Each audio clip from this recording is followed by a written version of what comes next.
Hello, hello, hello. Welcome back to No BS Live. I'm here talking with Marcus, our buddy, our pal. We're talking about some cool stuff today. Specifically, I'm going to be going over this new show called Waco. It's actually not brand new, but it just came to Netflix recently. A lot of people have been talking about it over the past few months. It premiered on Netflix a little bit earlier this year. And yeah, I just had some really strong thoughts on it. I've been stewing on it this whole weekend. I watched it last few days, and it's just like really inaccurate. It's really bad, like historical representation. And we're going to talk about why. We're going to talk about the details and kind of just get into some of the story too. It's based on a true story, as many of you probably know. Basically, Waco, just the word is synonymous with this terrible like siege where the cops like the ATF and other government agencies try to invade this complex that is located in Texas. There's a lot more to do with it, but before we get too far, Marcus, how you doing? Welcome back to the show. What's going on, man? Not much, man. Everything's been going smoothly. Everything's great. How are things doing on your end? Doing good, doing good. Just staying busy, making a lot of videos. You might have noticed we didn't get too many extra videos on this channel the last week or so, just one or two, kind of focusing on some other stuff. I have a few new things coming out. Thank you to the chat too for showing up. Anybody that's interested, we're going to be reading your comments, talking about all kinds of stuff, getting you guys involved as well. So leave your thoughts if you've seen the Waco show, which we're going to get into. If you have any thoughts about other topics, we might jump around a little bit. Um, but yeah, besides that, I've got a couple of cool videos coming up. I just did an interview with Mr. Reagan. I think you're familiar with that channel too, Marcus. Did you remember when we did the video like with him, like I think last year? Yeah, I remember, and I'm somewhat familiar with Reagan's content. I've seen a few of his videos here and Yeah. there. Yeah, he's really good, real funny. And we got a video I did with him. It's coming out tomorrow, so everybody check that out. That's on the main channel. But for now, we're going to be talking about Waco again. And let me just jump to you again, Marcus. What are your first thoughts? I don't think you've seen the show, but what do you know about the event coming from your angle? You've heard of it before, I take it. Yeah, from the looks of it, this guy had a bunch of weapons and stuff, Mm-hmm. which, according to the ATF and police, there was illegally owned, and he had a bunch of people there from the sounds of it, and they were trying to negotiate a way out, try to Mm-hmm.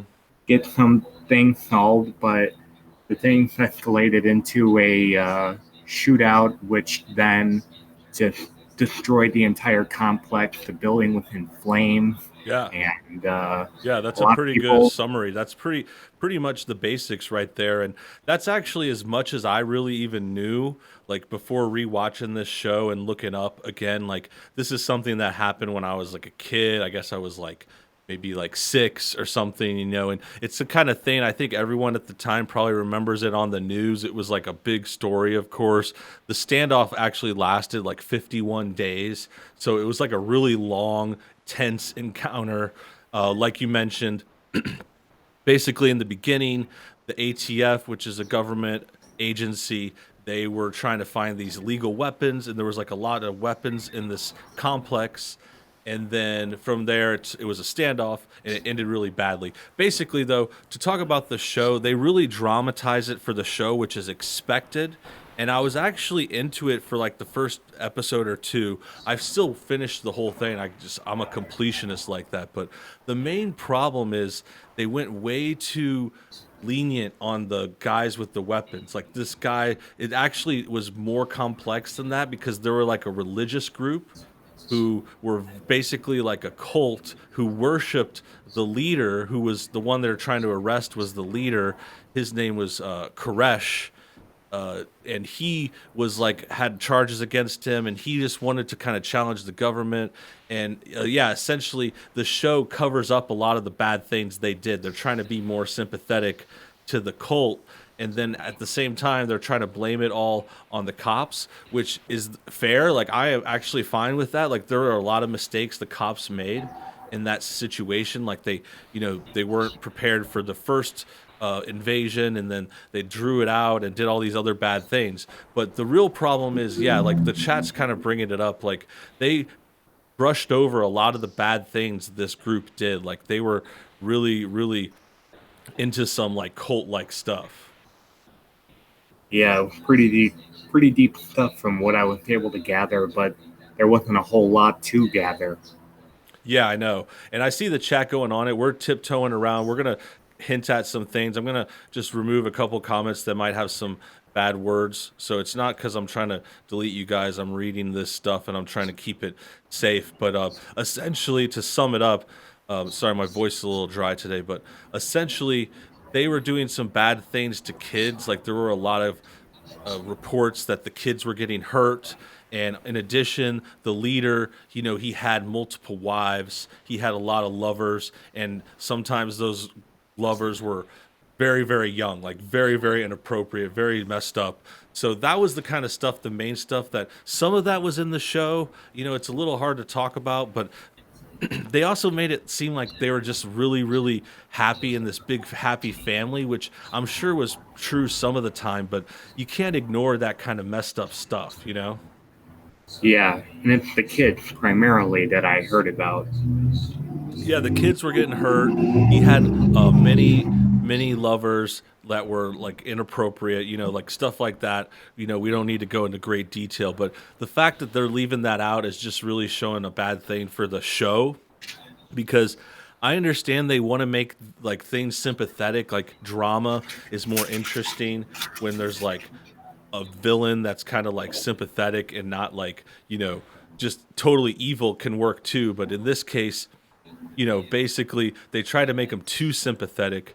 And yeah, that's what killed it for me. That's what made me just question the whole show. And I'm just like, man, it was so good too. Like they had a really good cast. They had so many good people in it. Like Michael Shannon is like the head negotiator. There was like all these good actors, like crazy actors you see all over the place. But the fact that they just like didn't finish the story was so messed up to me. Like it was kind of like if they just told like maybe 10% more, they hit out the worst 10%, which just made it like kind of like gross. I was like, why are they defending this total terrible person? Hmm. Yeah, the thing about antagonists is people tend to be more sympathetic to the antagonist, but that's just because they want to understand where it all came from, how the development of how they got there in the first place. That's what a lot of people are interested in. Yeah.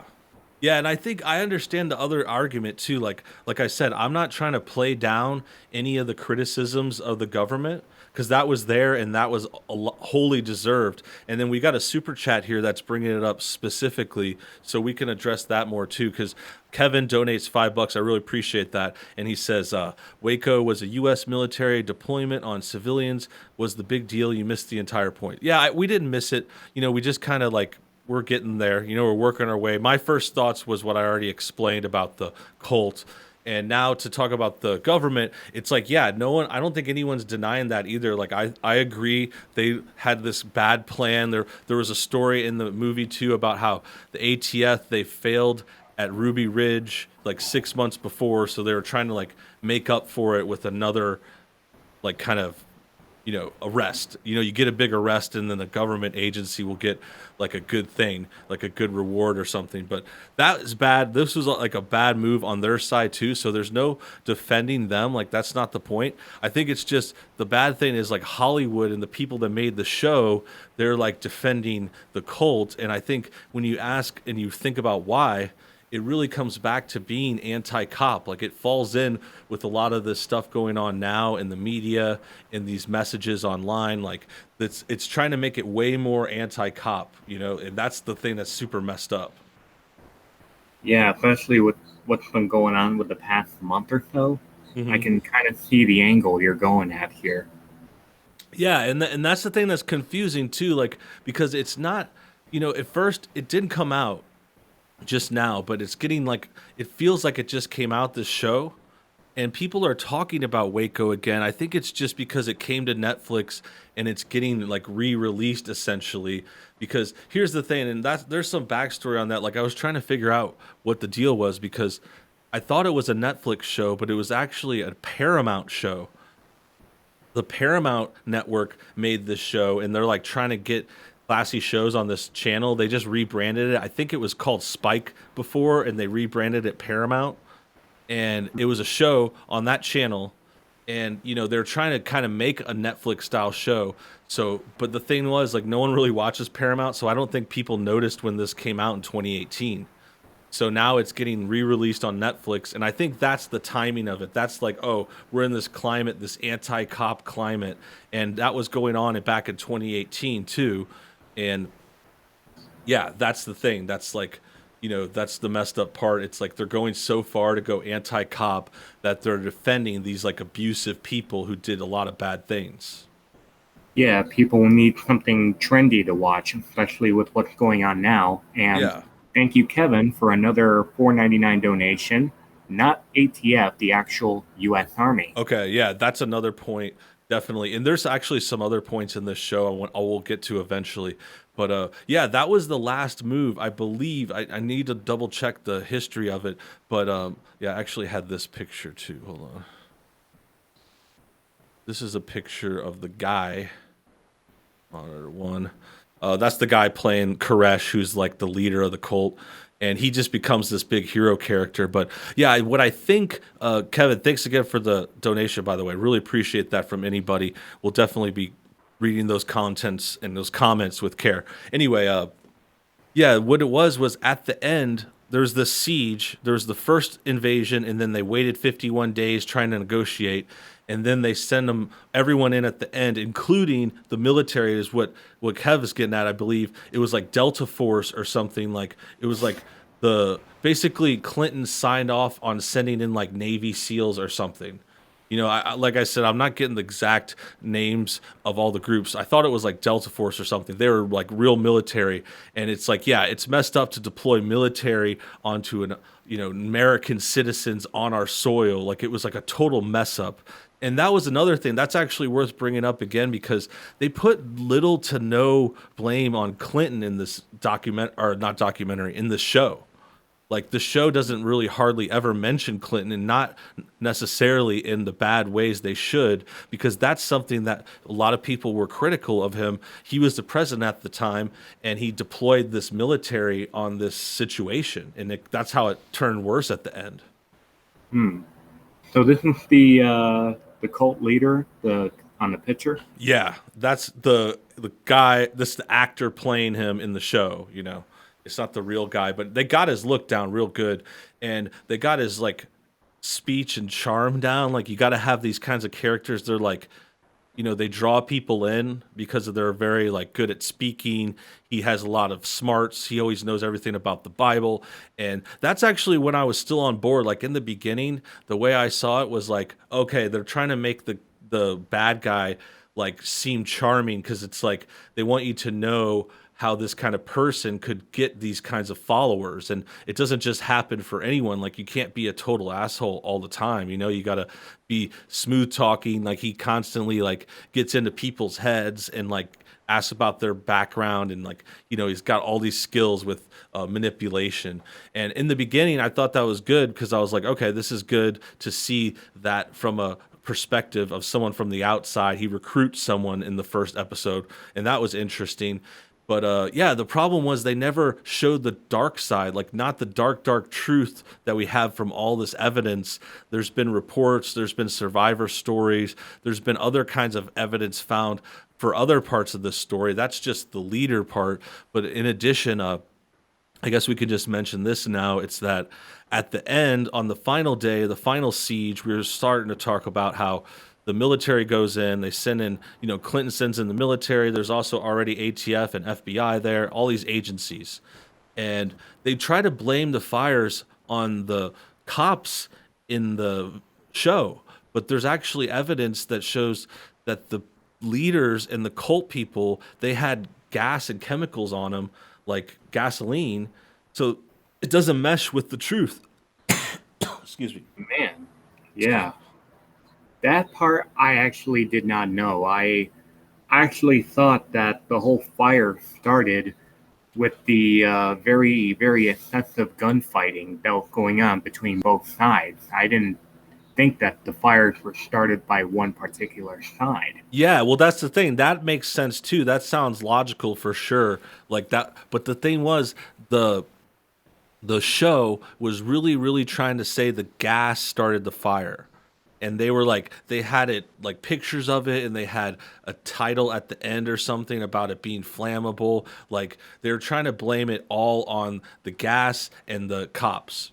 And I say cops vaguely. Like I know it's like ATF, FBI, Delta Force, military, like all the law enforcement. Federal You know, federal agents. all of the agents. Yeah, and so the show really tries to say it was the gas, and that's like all they mention. And there's no hint of them possibly, because some people said that evidence there was gasoline. They were saying maybe the cult people started the fire on themselves. Like there's rumors that they had like talks about suicide stuff, and like there was also reports that the leader had taught people how to commit suicide. Like there was definitely indications that was possible, but the show just ignores it all and doesn't and tries to blame it on the gas, which is like a really long shot answer to the question, because a lot of people say that's weird because this fire started in multiple places, and it was like multiple places at the same time, which doesn't make sense if it was just like a random like tear gas fire, because that's so rare. Like tear gas fire is like not even like a real thing.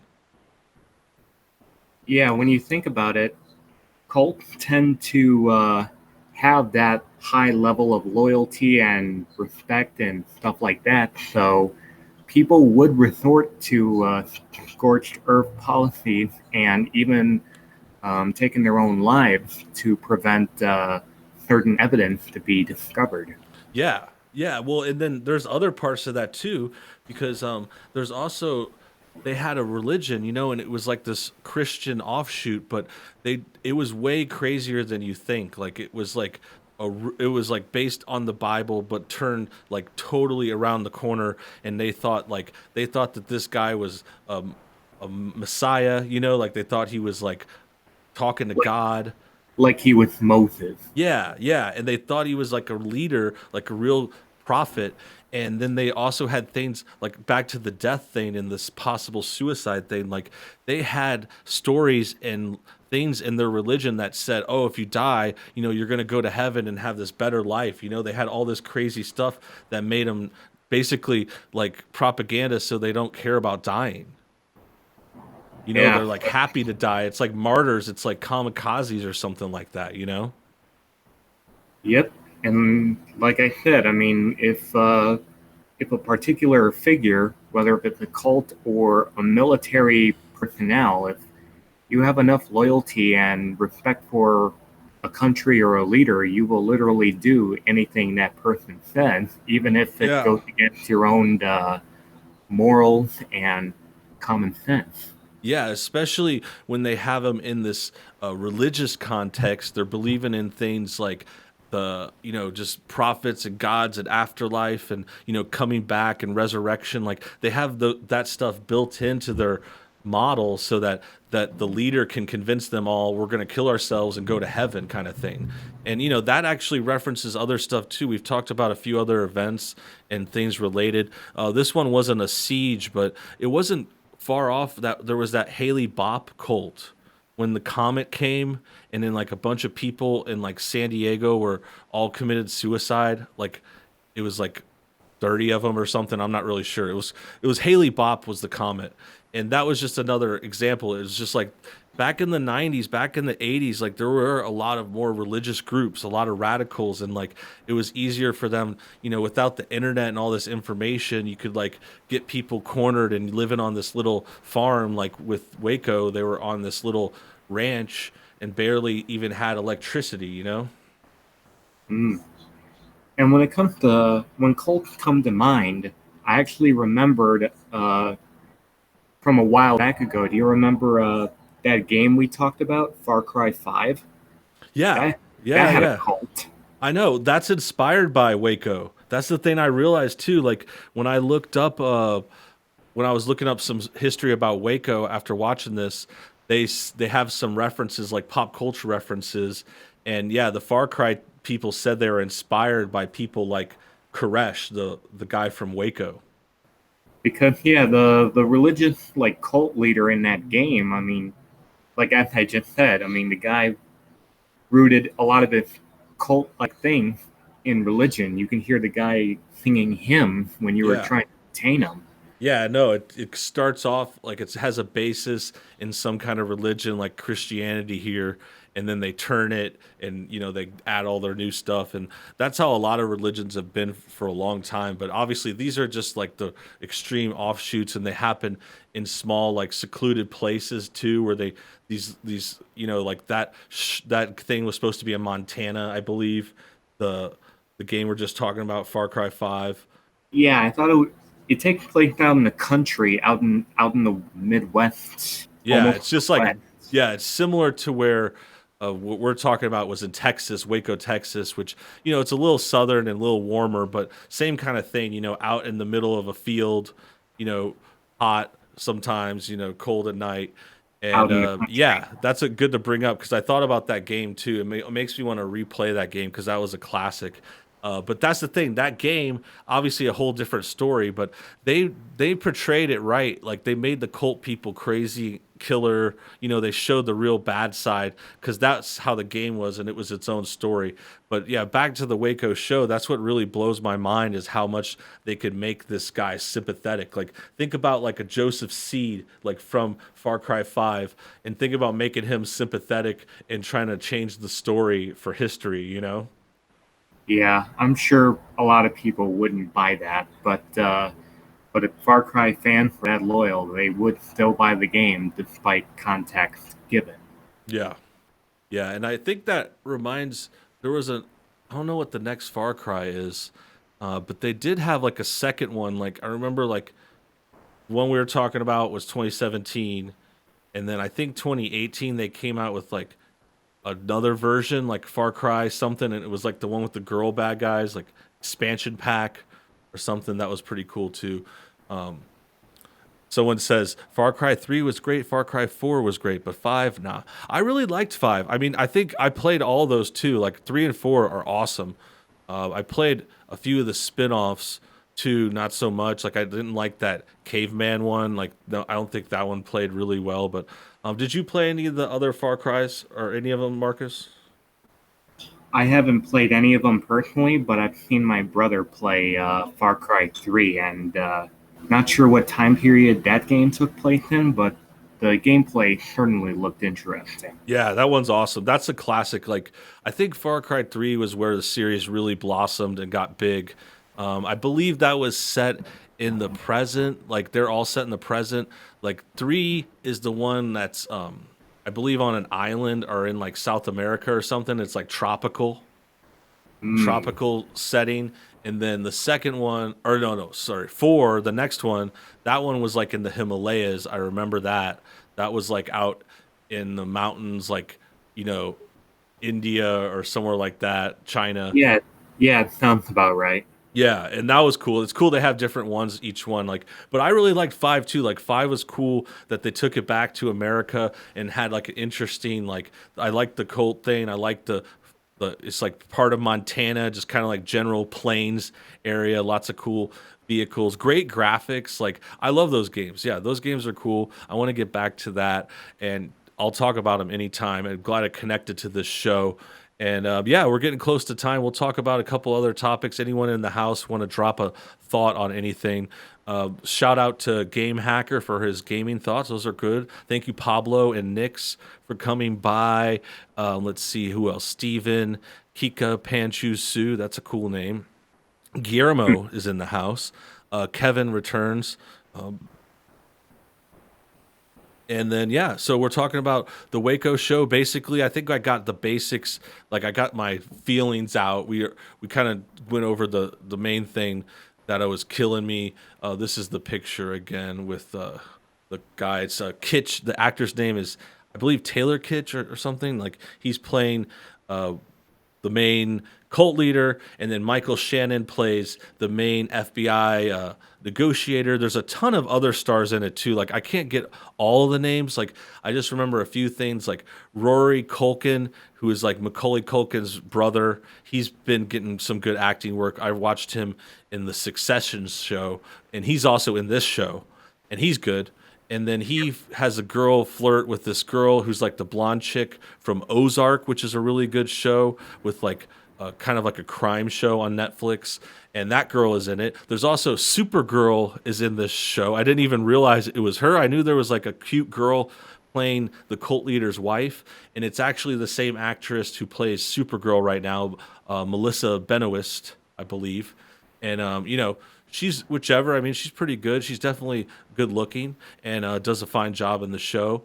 And yeah, that was the thing. Like, it was a lot of good actors. Other ones too. Like, I can't even get all the names out, but they're like all recognizable, all in good roles, good costumes. Like, the show was like there. Like, that's why it was so disappointing. I think it was like one of those shots that almost went in. Like, you're just more mad because you were so close. Like, if they just gave away like I was saying, maybe like 10% more information to really make them look evil and show the bad things, that would have been a perfect show. Like, if they just got the ending right too, like if they didn't try to change up the fire and gas thing and the hiding some of the other stories, like it just, besides that, it was pretty good. It was almost there.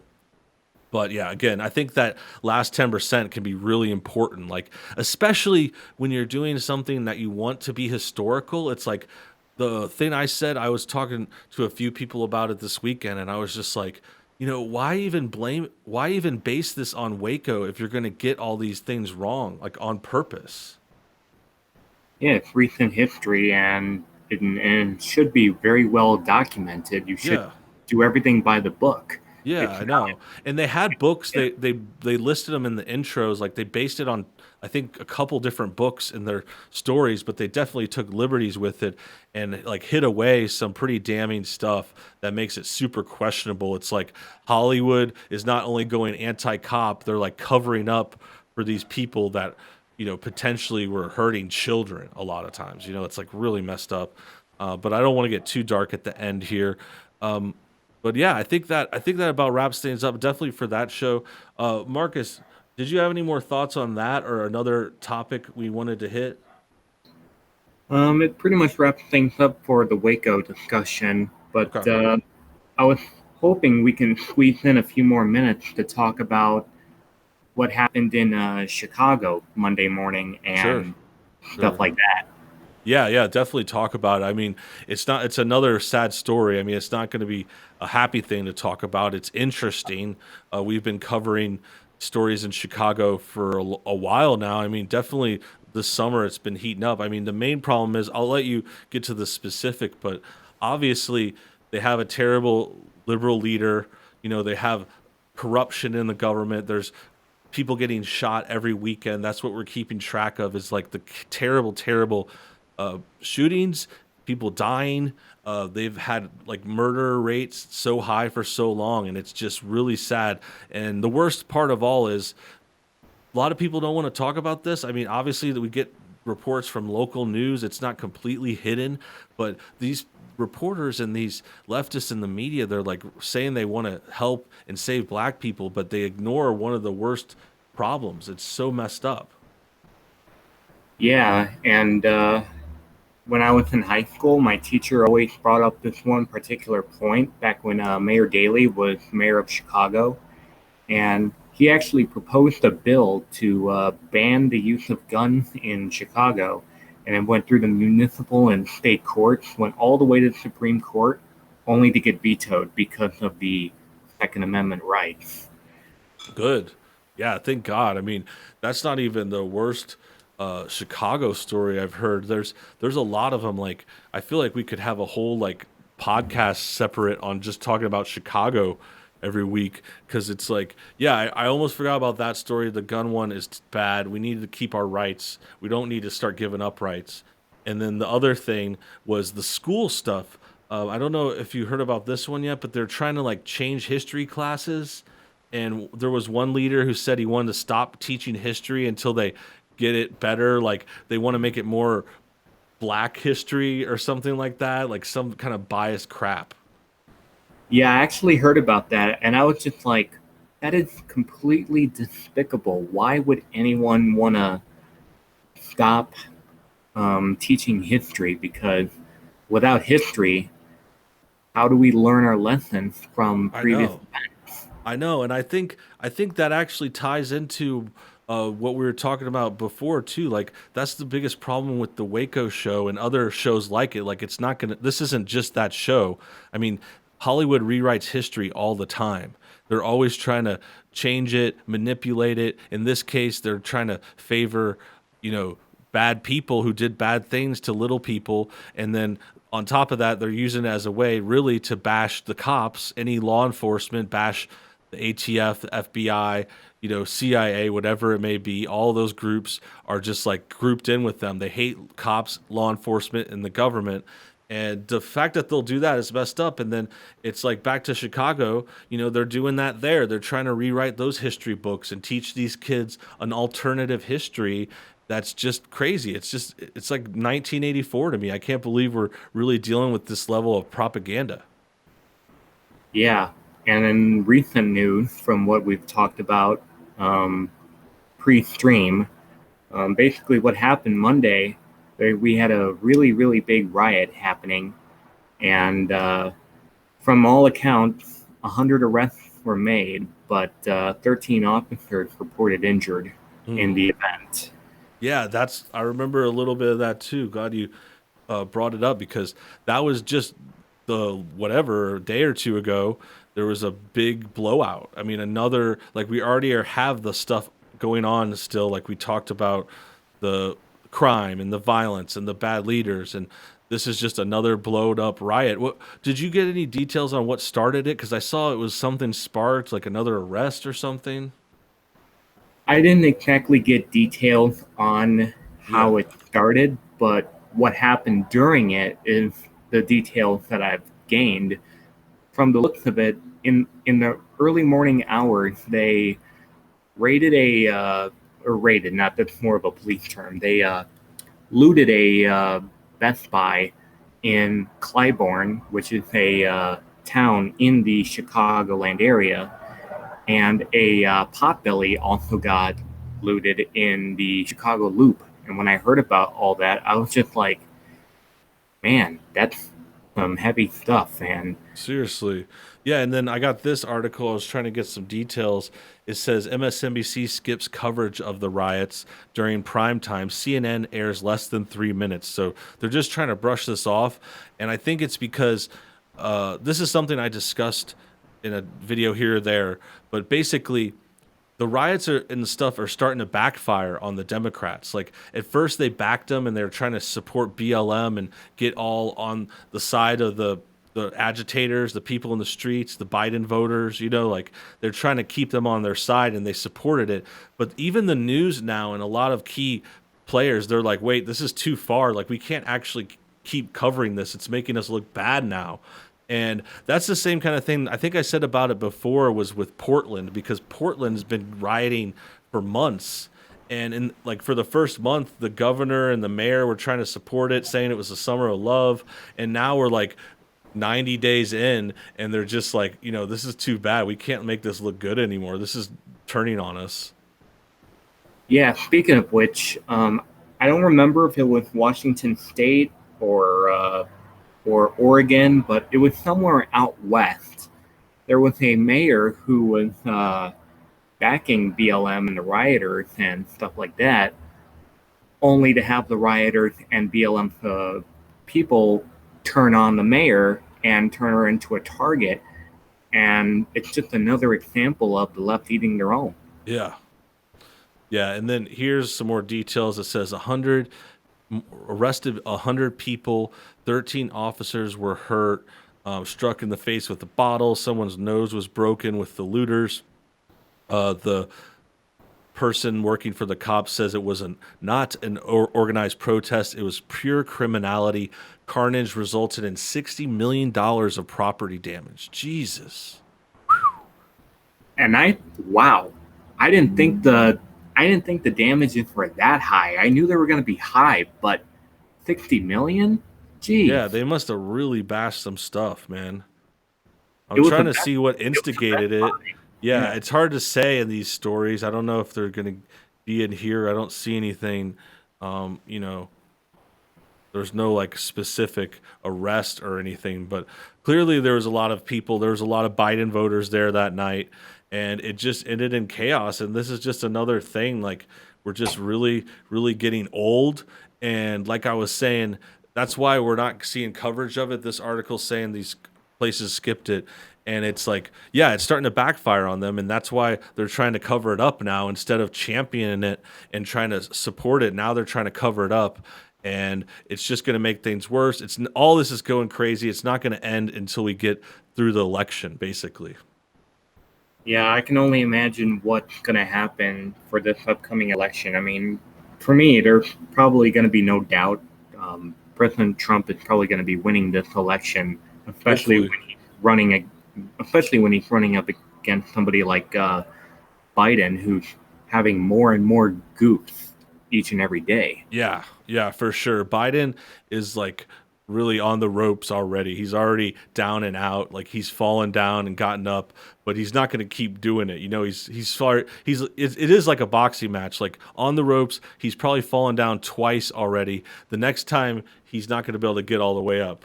And I could see it. You know, I could still see him winning. Like anything can happen. I don't want to get too comfortable and hopeful and like rest on our laurels. We need to get out. We all need to vote.